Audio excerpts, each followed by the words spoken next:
Where's that? Where the mountains like that? I almost thought it was London for 2 seconds, but No. it's not, obviously. What's it meant to be? I need all twos, half twos over here, and stay in all close-ups here. Hi. Hi. The science aspect of this role, were you good in science? I'm sure you were in the 8th grade, 9th grade. I was naughty when I was at school, so I wasn't that good at science. You weren't in the books? I was better at English.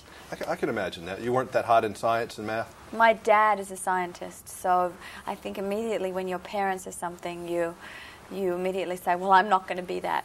So if I sat behind you in biology, you Yeah. wouldn't be the lady that would cut up my frog for me, I guess, huh? Dissect your frog? Mm-hmm. No, probably not. Luckily, I did have someone that did do that in front of me, because I was not very good in science myself. I was better in the other stuff. Red hair. Now, you really don't have red hair, though, or do you basically have red hair? Today, you're kind of blondish.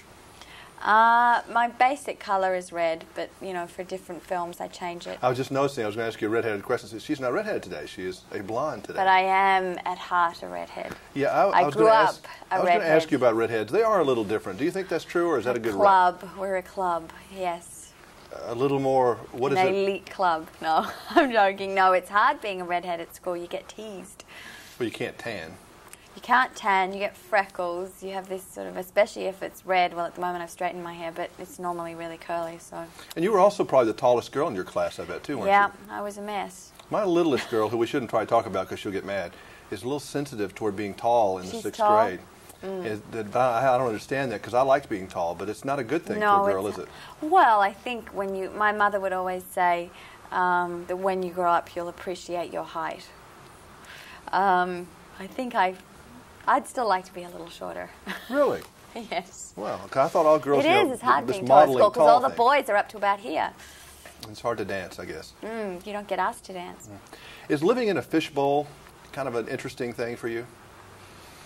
Well, it sort of has died down. We have been living in London, and we've just been doing, we've just been working, and so we haven't had a lot of, we're not that controversial, so we just sort of, we don't have as much interest in us. You mean the British press leaves you alone as opposed to the American press? No, just in general, we're being left alone a lot more lately. I think, you know, we've been married for 7 years now. We've got 2 kids. I mean, I know, I saw we're kind of boring. This week's tabloid had you on a boat somewhere on vacation. Did they get photos of us? Yeah, some long lens thing. You're wearing like a cap on the front of a boat, and I guess the kids are in the middle and Tom's in the back.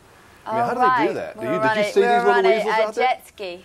Do you see these weasels over in the... I had no idea, so there we go. Isn't that amazing? Because you don't even know these people are around, do you? No, I had no idea. Wow.